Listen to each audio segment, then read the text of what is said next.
Hello everyone, आप सभी का स्वागत है फिर से ITIQ चैनल पर। आज का हमारा जो एजेंडा रहेगा, जो हमारा कार्यप्रणाली रहेगी, वो जो मेजरिंग टेक्निक है।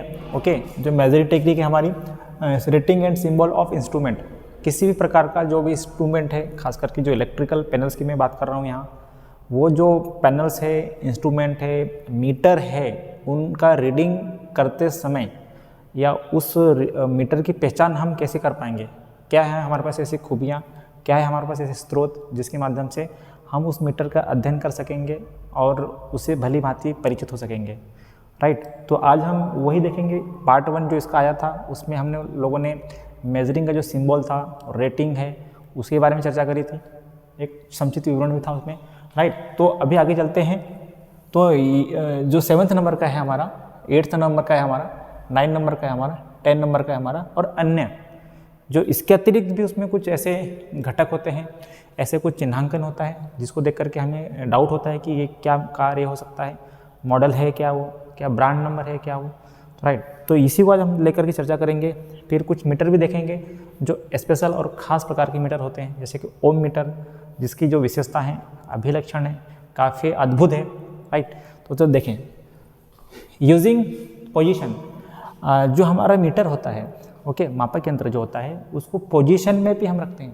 ऊर्ध्वाधर में रख सकते हैं, क्षैतिज में रख सकते हैं। देखिए कैसे, अगर आपको सिंबल ई वाला मिलता है कभी, ओके, अगर आपको ये वर्टिकल जो दिख रहा है, अगर इस प्रकार का सिंबल मिलता है तो हम उसे हमेशा ऊर्ध्वाधर की स्थिति में ही रखेंगे। ओके, जो एमीटर है हमारा पोर्टेबल है, तो हम उसको हमेशा इसी स्थिति में रखेंगे। अगर इस प्रकार का मुझे कभी दिखता है सिंबल, है ना, तो उसको मैं क्षैतिज रखूँगा, हॉरिजॉन्टल पर ही उसको मैं व्यवस्थित रूप से रखूँगा। रखना भी चाहिए। वजह यह है कि इससे एरर जो होता है वो कम हो जाएगा। जो एरर के बहुत सारे प्रकार होते हैं, उसके बारे में हम बाद में चर्चा करेंगे। ये जो है एंगल कुछ बना हुआ, राइट, तो ये जो 60 डिग्री का झुकाव बताता है कि वो जो मीटर है उसको हम 60 डिग्री में झुका सकते हैं, तो ये झुकाव बता रहा है।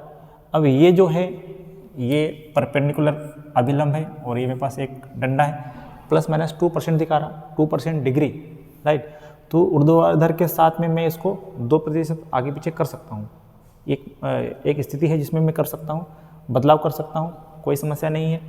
ठीक उसी प्रकार जो क्षैतिज स्वीकृति पोजीशन, क्योंकि हम लोग यहाँ पोजीशन पढ़ रहे हैं, तो इस प्रकार का अगर आपको किसी भी पैनल या मीटर में मिलता है तो आप उसको 10 डिग्री प्लस माइनस, ये है मेरे पास 10 डिग्री प्लस माइनस बदलाव कर सकते हैं, जो कि एक स्वीकृत है ना, एक्सेप्टेड है, उसमें कोई ज़्यादा समस्या नहीं आएगी।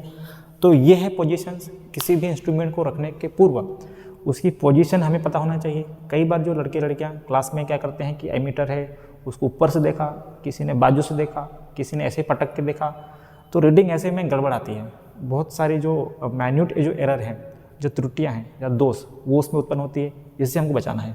दूसरा, मेजरिंग इंस्ट्रूमेंट का टाइप। ये जो सबसे ज़्यादा मुख्यतः हम लोग इसमें ये जो कंटेंट है, ये जो टॉपिक है, इसको पढ़ते हैं, क्योंकि इससे हमें मालूम पड़ जाएगा कि एसी है, डीसी है, इलेक्ट्रोडायनामो टाइप है। उसमें चेतावनी चिन्ह भी रहता है कि उसको प्रयोग कैसे करना चाहिए, है ना। तो देखें, सबसे पहले अगर आपको इस प्रकार का कोई चिन्ह मिलता है, इस प्रकार का थोड़ा सा एसी टाइप का, ओके, तो इसको मैं कहता हूँ मूविंग आयरन, चल लोह। राइट, तो इसको एसी और डीसी जो सप्लाई होता है, आवृत्ति जो सप्लाई होता है, उसको मैं मेज़र कर सकता हूँ, माप सकता हूँ, ये चीज़। दूसरा 8.2, इस प्रकार का अगर आपको मिलता है, आप देख रहे हैं ये चुंबक है, और मुझे लगता है कि ये स्थायी चुंबक है। स्थायी चुंबक होने के साथ में मुझे ऐसा दिखता है कि ये हॉर्स शू चुंबक है, जो हमने 10th क्लास में या 12th क्लास में उस समय हम लोगों ने पढ़ा था, चुंबक बनाने के जो विधियाँ हैं वो। तो ये स्थायी चुंबक मुझे नज़र आ रही है, मतलब कि परमानेंट मैग्नेट मुझे नज़र आ रही है।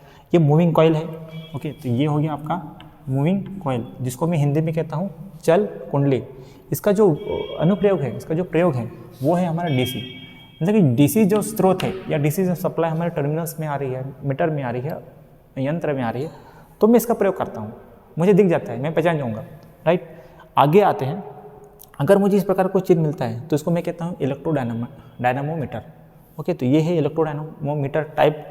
और इस प्रकार का चिन्ह मिलता है तो ये क्लोज्ड, ये जो बंद, ये दिख रहा है आपको, ये हो गया है बंद इलेक्ट्रोडायनामोमीटर। ओके, तो ये चीज़। दूसरा, ये ठीक उसी प्रकार है, ये कुछ उसी प्रकार है जो हमने यहाँ देखा था। केवल अंतर इसमें इतना ही है कि ये जो दिख रहा है आपको रेक्टिफायर दिख रहा है, जिसको मैं हिंदी में कहता हूँ सीधा करना। Okay, moving coil instrument with rectifier, ये भी मूविंग कॉइल ही है जो मैंने ऊपर पहले बात करी। ये दिष्टकारी के साथ में यदा कदा ये जो दिष्टकारी है डीसी मोटर या डीसी जनरेटर में आपको देखने को कभी कभी मिल जाती है। अगर वो सप्लाई उसको एसी मिल रहा है फिर उसको डीसी में कन्वर्ट अगर रेक्टिफायर है तो ये चिन्ह आपको वहाँ पे नज़र आती है, तो हमें इससे परिचित होना चाहिए।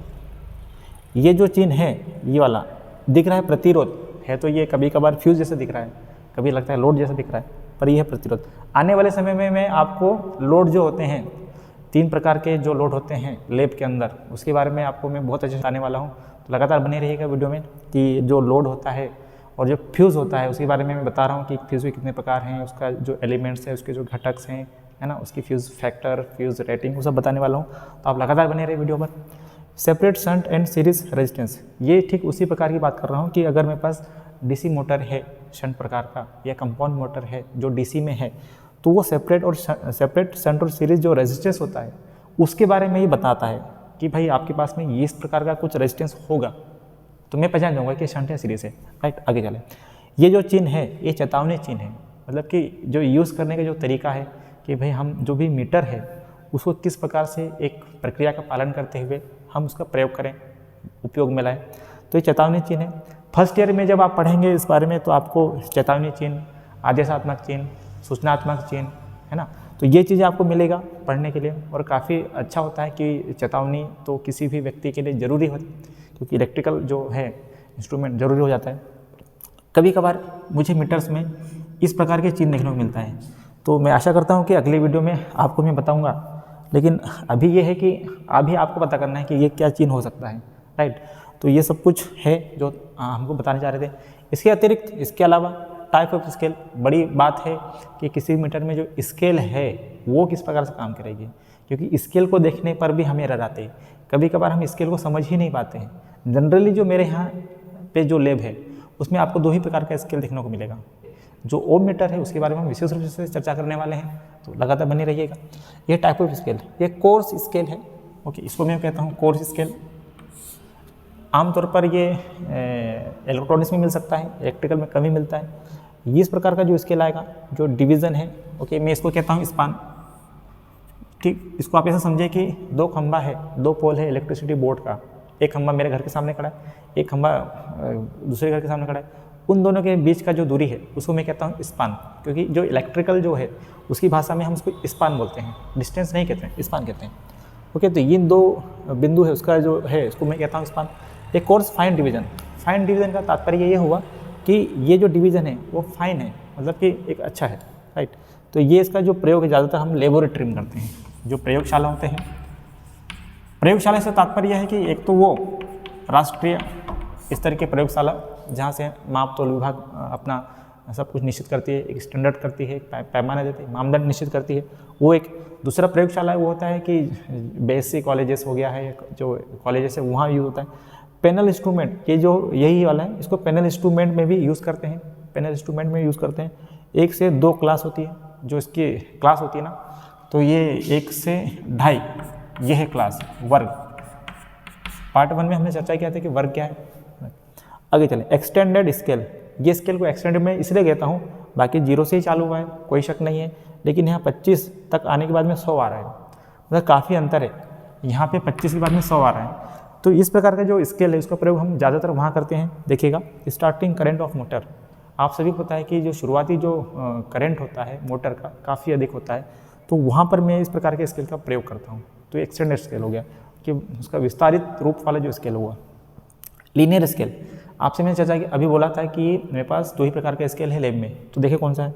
लीनियर स्केल मतलब मूविंग कॉइल चल रहा हो, मैं यूज़ करता हूँ। वो कैसे कि ये जो स्केल है कि 0 से 2, मतलब जो ये है इन दोनों के मध्य स्पान जो है, डिवीज़न जो है वो उतना ही है जितना कि इन दोनों के मध्य, ये इन दोनों के मध्य, इन दोनों के मध्य। ओके, तो uniform through out the span, मतलब कि यह एक समान है, एक जैसा है पूरे स्पान में। राइट, तो ये नेक्स्ट 9.5 जो है उसमें आते हैं नॉन यूनिफॉर्म, मतलब कि ये है MI moving iron. Moving iron में क्या होता है कि जो एंगल है हमारा, जैसे मान लो कि ये है यहाँ पे अगर कुछ एंगल बन रहा है यहाँ पर, ओके, ये मान लो कि मेरा पॉइंटर है, सूचक है, और यहाँ पे मेरा कुछ थीटा से एंगल बन रहा है। तो मूविंग आयरन में क्या होता है कि जो आई स्क्वायर के अनुपाती में होती है। तो इससे क्या है कि जो स्टार्टिंग जो होता है वो 0 से ना होकर के 0.2 से हो जाता है, और यहाँ का जो डिवीज़न है ये अनयूनिफॉर्म है, मतलब कि पूरे जो स्केल है हमारा, पूरा जो स्केल है हमारा उसमें थ्रो आउट, मतलब कि पूरे स्केल में यूनिफॉर्म नहीं है, इसलिए मैं कहता हूँ इसको नॉन यूनिफॉर्म। तो ये मूविंग कॉइल मूविंग आयरन में आती है। ध्यान रखिए, क्वेश्चन बन सकता है कि मूविंग आयरन जो है मीटर, उसमें स्केल कौन से प्रकार का होता है, या वाइवा में पूछा जा सकता है। और एक कॉमन सेंस की बात है कि इसमें आई स्क्वायर होता है तो डेफिनेटली 2 से 4 से 6 से इस तरीके से बढ़ता रहेगा। खास बात यह है कि इसमें 0 से चालू होकर के ये जो स्पान है ये कुछ असमान रहेगा, इसलिए हम कहते हैं। आगे चले, पॉइंटर इंडिकेटर। ओके, तो पॉइंटर को ही मैं इंडिकेटर कहता हूँ, इसको हिंदी में कहें सूचक।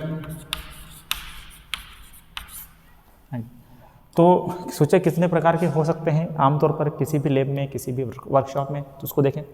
स्टैंडर्ड पॉइंटर मेरे लैब में है, आपको मैं बताऊंगा। नाइफ पॉइंटर मेरे लैब में है। दिखने में ऐसा लग रहा है कि ये क्या नाइफ है, तो उसको बहुत अगर बारीक से हम देखें तो पाएंगे कि नाइफ है हमारे पास में। लेंस पॉइंटर, तो ये इस प्रकार का जो पॉइंटर है उसको मैं कहता हूँ लेंस पॉइंटर। लैब में हम सोचते हैं कि इस प्रकार का ही पॉइंटर होगा कि ऊपर तीर और नुकीला है, ऐसा नहीं है। ट्यूब पॉइंटर, ये देखिएगा यहाँ पे ऐसा लग रहा है थोड़ा सा ट्यूब टाइप का दिख रहा है, तो ये भी पॉइंटर का ही एक प्रकार है। Okay, hairline pointer, hairline जो बाल होते हैं और इस तरीके से कुछ दिख रहा है, तो ये है स्ट्रिंग, तो हेयर लाइन पॉइंटर इसको मैं नाम देता हूँ। तो जो इसके आगे का जो वीडियो आएगा उसमें आपको और भी इससे बढ़ करके या विस्तार रूप से बताया जाएगा, तो आप लगातार देखते रहिए। ये जो है था हमारा पूरा कि स्केल कौन सा हो सकता है। ओके, और मेजरिंग इंस्ट्रूमेंट के जो टाइप है, बड़ी बात यह है कि टाइप क्या होता है वो आपने देखा यहाँ पर। यूजिंग पोजीशंस वो भी देखा आपने, है ना। इसके अतिरिक्त या इसके अलावा कभी कभार जो पैनल्स होते हैं या जो मीटर होते हैं उसमें हमें इस तरीके की चीज़ों का सामना करना पड़ता है। वो कैसा है कि डिस्प्ले, कि भाई वो डिस्प्ले किस प्रकार का दिखा रहा है, या तो एनालॉग होगा, है ना, या तो डिजिटल होगा। ओके, या तो एनालॉग होगा या डिजिटल होगा। साइज, जो मानक है हमारा ब्यूरो ऑफ इंडियन स्टैंडर्ड, लगभग अगर पोर्टेबल नामक मेरे पास एक मीटर है, ओके, तो उसको 9.6 सेंटीमीटर जो वर्गाकार है उसके अनुरूप ही डिज़ाइन करता है, क्योंकि एक मानक है, सभी पैनल में आएगा या सभी जगह पे एक तरीके का वो यूज़ होता है, राइट। तो ये चीज़ का विशेष रूप से ध्यान देना है हमें। वेट तो डिपेंड करता है कि कैसा क्या वेट है। अगर बॉक्स वाला जो मेरे पास मीटर रहा भारी वेट का होता है, जो कॉमन जो मैं आपको बताऊंगा जो एमीटर है उसको अगर हमने वेट किया, मतलब बाहर निकाला, तो वो कुछ अलग ही निकलेगा। पर एक होता है कि 0.40 ग्राम तक का होता है, हमारे पास जो है वो 40 ग्राम तक का है। टाइप, ये स्क्वायर टाइप का है। स्क्वायर टाइप क्यों कहेंगे, क्योंकि इसकी लंबाई जो है, इसकी लंबाई भी उतनी है, चौड़ाई भी उतनी है, तो इसको मैं कहता हूँ स्क्वायर टाइप। 9.6 सेंटीमीटर। ओके, तो ACC हमारे यहाँ पे एक मीटर है जिसमें ACC लिखा हुआ है, तो ये एम्पेयर सर्किट करंट संभवतः हो सकता है। दूसरा कारण ये, दूसरा ये हो सकता है कि अल्टरनेट करंट सर्किट, क्योंकि एमीटर में था और वो AC फॉर्म में था, तो इससे ज़्यादा नहीं हो सकता। कभी कभार आप देखेंगे कि हमारे यहाँ पे जो फेज सीक्वेंस स्विच है उसमें VSS लिखा हुआ है। कभी आप देखेंगे कि हमारे पास जो अल्टरनेटर है तो उसमें ASS लिखा हुआ है, तो संभवतः उसमें अगर एमीटर के में लिखा है तो ये सब कुछ हम उसको मान सकते हैं, संभवतः यही है वो। डिफ्लेक्शन, कि क्या हमारा जो मीटर है उसका डिफ्लेक्शन कितना डिग्री है, तो आप देखें कि यहाँ पे मुझे 90 डिग्री दिख रहा है। ये देखिए, ये जो है ये 90 डिग्री है, तो डिफ्लेक्शन भी एक बड़ी वो बात है, क्योंकि ओ मीटर के बारे में जब बात करूँगा तो आपको 90 डिग्री नहीं मिलेगा देखने को। यहाँ पे 0 से 100, 200, फिर 300, 400, बस 600। ओके, तो एक ओल्ड मीटर का मैंने आपको एग्जांपल दिया। तो ये भी चीज़ें कभी कभी उसमें रहती हैं, देखने में आती है। चलो देखें कि जो ओम मीटर है इसका क्या फंडा है, तो आप देखो कि ये है मेरे पास ओम मीटर। बाकी की जो मेरे पास मीटर है, चाहे आप यहाँ पे देख लीजिए क्या अल्टरनेट मतलब एमीटर है जो AC प्रकार का है, या किलोवाट मीटर है मेरे पास 3 किलोवाट का है, तो इसमें 0 से प्रारंभ हो रहा है और ये है लेफ्ट साइड में, अगर इधर से राइट साइड हो जाएगा। ये भी 0 से प्रारंभ हो रहा, और जो यहाँ पे जो मेरे पास वोल्ट मीटर था ये भी 0 से प्रारंभ हो रहा, लेकिन ओम मीटर के प्रकरण में ये अलग हो जाएगा। कैसे अलग होगा कि ये जो ओम मीटर वाला है ये 0 से चालू हो रहा, राइट हैंड साइड से चालू हो रहा, और जो इन्फिनिटी है मतलब कि अनंत की तरफ लेफ्ट हैंड साइड में जा रहा। ऐसा इसलिए होता है कि जो करंट है ना, करंट प्रतिरोध का व्युत्क्रमानुपाती होता है कि इन्वर्सली प्रोपोर्शनल होता है। जो बाकी जो मीटर है उसमें वो डायरेक्टली प्रोपोर्शनल हो जाता है। ओके, तो इसलिए ये जो मीटर है इसकी जो बनावटी है ऐसा कुछ है, और ये नॉन लीनियर है, ये भी नॉन लीनियर है, और उसके साथ में कोर्स फाइन वाला जो स्केल है उसमें आ जाएगा। फिर इसके बाद में और बड़ी बात ये आती है कि ये जो मीटर है उसमें एक जीरो एडजस्टर होता है। ओके, जीरो एडजस्टर होता है, तो ये देखिएगा जीरो एडजस्टमेंट, तो उसमें वो कैसा है, यहाँ पे कुछ होगा, उससे मैं एक स्क्रू ड्राइवर लेता हूँ, उसको मैं सेट करता हूँ 0 पर, तो देखें कि कैसा क्या होगा। एक पॉइंट होगा जो लोअर पॉइंट कहता हूँ उसको मैं, है ना, और एक पॉइंट ये है जो हायर पॉइंट कहता हूँ। तो ये हो गया लोअर पॉइंट, ये हो गया हायर पॉइंट, अपर पॉइंट।